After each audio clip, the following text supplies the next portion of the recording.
with the field so taxing emotionally, law school education also being so emotionally taxing, it's very important for us to like build that foundation now and get our mental health right now, because how can we go into a field where it's our role to basically save people's lives? We're not even saved ourselves. How can you do that?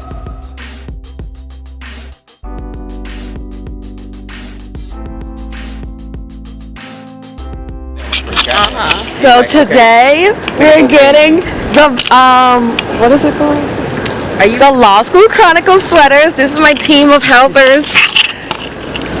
Oh my gosh. We got Alexis and Rodarius, Black AF, Hustler, and I thought it was important to have a conversation about mental health in law school. Why it is important to take care of yourself. Well, let's just start off by telling everyone why law school is stressful. So I believe law school is stressful just because of the amount of work we do, the environment, the deadlines, timelines. I just feel like all of it contributes to a level of stress. Everyone around you is stressed, so it just kind of heightens the level. So in law school, I feel like it's the place where you learn the most about yourself.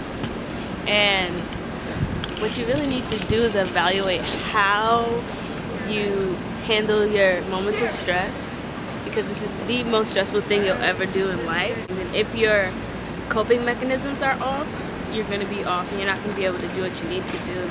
I've forgotten to eat. At one point I was down by 18 pounds because I wasn't eating, because I was so stressed about everything else. I wasn't thinking that maybe I should take care of myself in that way. And besides that, I think that it's important to check in with your depression and anxiety. And it's okay if it happens to you, because it happens to most people. But it's all about how you manage it. Because if you don't check in on those two things, it's going to ruin everything else for you. You're not going to be able to focus. You're not going to be able to study. You're going to feel so anxious about not getting things done that you won't even start doing them. Love on yourself. Self-care is the number one thing you can do. What's your favorite self-care mechanism? I really like to go out and see new things. So if I'm feeling down, I'll just take the time out, take an hour or so to just go see something I never saw before. So I'll end up at the monuments or hiking through a new trail, or I'll take my dog to a new restaurant. You also got your dog to help you, right? Also got Goosey. So what was that like? It's the best decision I made, because I can't really see how happy I would be without him. Goose, Goose, Goose, Goose, go! Look, over here. Goose. Goose. Is it true that you're the dog that makes everybody happy? Look. Huh? Look, the Law School Chronicles. So she just completed her first closed memo. And I've just finished taking my first midterm. How did it feel? It felt like I was glad to get it over with. Well, what time is it? Let's start with that. It's approximately 12:57. Oh, wow. It's 12:58 now. So tell us why it's important to take care of yourself. Oh, girl. You need to take care of yourself. You need to take care of your mental. You need to make sure that you take time to do the things you love to do, to talk to people that you love to talk to, and to do things that just make you feel better. Because if not, you're gonna sink. Sink. I would say like I'm the worst person to ask about mental health from 1L year. I did not treat myself properly. Stayed up late studying till like 2 or 3. I barely ate. I got sick a lot. So this year I've taken steps to like actually take care of myself and do things that I think are hobbies and will like lead me to study better and like be a better student. a lot of times like we look at people who have done really well and it's like, oh, I want to be just like you. But inside, like, you might be going through a lot, so what do you say in response to something like that? Like, you're basically not taking care of yourself, but on the outside, when grades come out, it's like, wow. Yeah, I mean, looking back, I think there was a better way to do this. I fed into like the whole myth about 1L year is like so important, and there's so much pressure about getting jobs and like grades and all that. So that's why I was studying so much and not eating and stressing about everything. But now, like, what I would tell like my mentee that's a 1L right now, you can still do all this work and actually take care of yourself. You don't have to do one and sacrifice the other. And in law school, you get critiqued a lot. And our writing gets critiqued, our speaking gets critiqued, and you pretty much always suck. So you do always suck if you're trying to get better at it. And so you kind of have to get used to receiving that feedback and using it to make yourself better. But the process of that can break you down, because the process of that is just telling you all these things that you're not good at and all these things that you need to be better at. And so on top of normal self-help things that you should be mindful of for yourself, you're being like broken down even more because you're being critiqued all the time. So especially in your first year, you know, you've never done this before, so it's kind of hard to go back and, you know, really know how to navigate your way, not only through the material on an academic level, but also just studying and socially. You know, you are going to be in the books for basically your whole life. You're going to be in the books, period. Yeah, like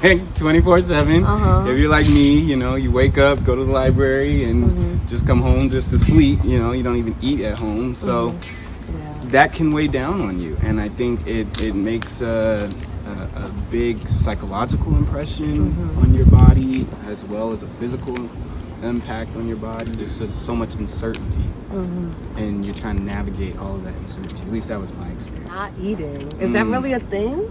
I mean, it happens. Not me. I love to eat. So I actually don't eat. Oh yeah, no. I see, and I know people. There are people that there was, you know, the reverse. So for me, I have a thing called stress eating. So when I was stressed, I would eat a lot, and I would usually eat something that was terrible for me. Whereas I know some people, they just don't eat at all. So it depends. I think the big thing is that law school definitely can have an impact on your dietary needs, and whether that's, you know, eating more or eating less. So at this point, you're in your second year now. I know you talked about the first year. Have you found any balance? I'm able to make more of a routine a little bit. There's also those times when it's just like you're just so tired that you know, you just don't feel like working out, or you just don't feel like cooking, you know, so you go buy some fast food, or you just don't work out, you sleep, you know. So I've been I think I've been doing a little bit better of that now. Mental health is important, but it's something that I feel like as a black man, it's something that we sometimes don't really value enough. It's something that I kind of expected as far as stress, dealing with law school. So I kind of just looked at it and didn't really explore how I was feeling. Or when stress was coming, I say, hey, it's just a part of the game. It's what I signed up for. It's what I anticipated. But sometimes it would get pretty stressful to the point where I would need to take a step back and realize that the world is bigger than just law school, and it's not the end of the world. Or just call home and talk to my mom, or just do something that I like to do, like watch a good movie, hang out with one of my friends. I got a few friends from Memphis who are here, and that helped me get through this year. Luckily, I had a friend group that I would study with, and we could kind of talk to each other about it. Someone who I could actually relate with, and they could relate to what I was going through too. Like, we want to talk to our family at home, and sometimes like that's the only people who make us feel comfortable, but because a lot of them have not experienced what we're going through now, like, how do you overcome that barrier and being able to vent to them? Luckily with my family, my parents, like my dad, I can talk to him really and be really transparent, and he's really relatable. Although he doesn't know exactly what I'm going through, I just be more general. He can relate to that because he was a hardworking person. He had multiple jobs when I was growing up. So if you like use general, I guess, things that they can kind of relate to, that helped me to, I guess, express myself to them, and they could kind of understand where I was coming from. But after a while, it does help to have someone who can relate to you, and you see that you're not crazy. You're not the only person who's going through it. Obviously, it's very stressful, but it's not completely terrible. So, what's the best part about it? What keeps you going? The best part about it, just really, I'll be the first attorney in my family. So coming to Howard specifically is just a great experience. Being around a lot of people who look like me and who have similar goals and aspirations is like really empowering. Meeting people within the network who are judges, who are attorneys, who have their own practices and are doing good things, it's a motivating factor that keeps me going. What we fail to notice is that some of these people who seem to be doing so well are not doing as well on the inside as they are in performance in class, or their grades show that they are to be. What goes into working hard is missing sleep, missing meals, missing calling family, missing doing the things that you enjoy doing most. So when you're unable to do those things, it kind of takes away your ability to be whole. And I remember in my first year, I was in this like state of mind where I felt like the only thing I could ever be doing was schoolwork. And that was something that was very like, I don't know the word. Grinding. Yeah, okay. And that was something that was very draining for me. And I remember even like I had my line sisters come down for homecoming, and it's like even while I was there, I wasn't really there because my mind was feeling like I needed to be studying. And it's just like, you have to understand, I saw this thing in the beginning of the year, and I think I said it in another video where it said we have to understand that taking time to rest is a part of being productive. You can't be productive if you're just running and not taking a break for yourself. So it's really important for us to take that time to take care of ourselves, do things to celebrate ourselves. When you're working hard, like, you deserve to be celebrated. I know this is a video about mental health in law school, but I think some of these messages that you hear from the students can apply to any area of work. It's not only law school or being a law student that can be an emotionally taxing process to put yourself through. Like, some people are in master's programs, some people are teaching. Oh my gosh, this is my roommate. Teaching. Some people are teaching. She just finished her master's program too.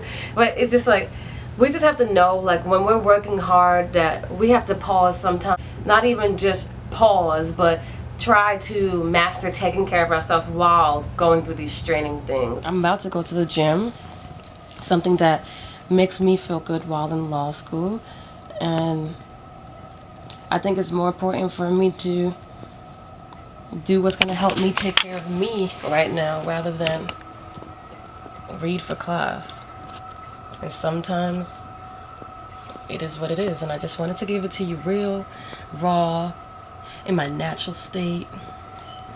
This is what it is. This is the Law School Chronicles. Bag lady, you left class for her? That's nice of you. But